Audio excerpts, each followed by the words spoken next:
लोकसभा निवडणुकीची रणधुमाळी संपत नाही, तोच महाराष्ट्रात विधान परिषदेच्या शिक्षक पदवीधर मतदार संघाकरिता निवडणुका सुरू झाल्या।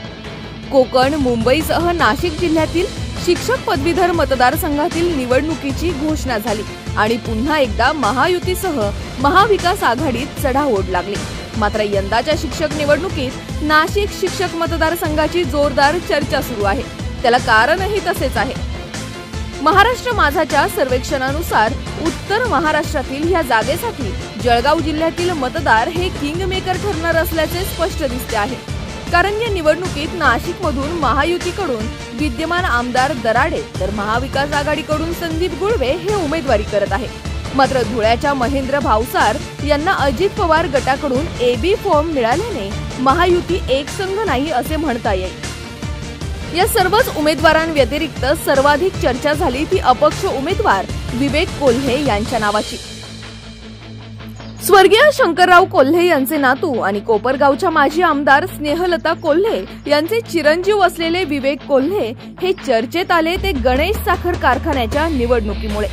नगरच्या विखे कुटुंबियांना गणेश साखर कारखान्यातील निवडणुकीत दोन हात करत त्यांच्या राजकीय कारकिर्दीला सुरुंग लावण्याची किमया विवेक कोल्हे यांनी साधली। विवेक कोल्हे यांची उमेदवारी जाहीर होताच शिंदे सरकारच्या मंत्र्यांनी कोल्हे यांच्याशी संबंधित संस्थांवर धाडसत्र सुरू केले। तब्बल 3 दिवस चाललेल्या धाडीत काहीही हाती न आल्याने एक प्रकारे कोल्हे यांना क्लीन चिट मिळाल्याचे राजकीय वर्तुळात बोलले जात आहे। विवेक कोल्हे यांनी नगरसह नाशिक, जळगाव, धुळे, नंदुरबार या 5ही जिल्ह्यात आखलेली रणनीती आणि नातेसंबंध यांच्या जोरावर प्रचारात आघाडी घेतली आहे। अन्य 2 उमेदवार पक्षाच्या एबी फॉर्मवर निवडणूक लढवत असून सुद्धा केवळ प्रचारापुरतेच नावलौकिक मिळवण्यात धन्य असल्याचे सध्याचे चित्र दिसते आहे। विवेक कोल्हे यांनी एकाच दगडात 3 पक्षी मारल्याचे राजकीय विश्लेषक सांगत आहेत।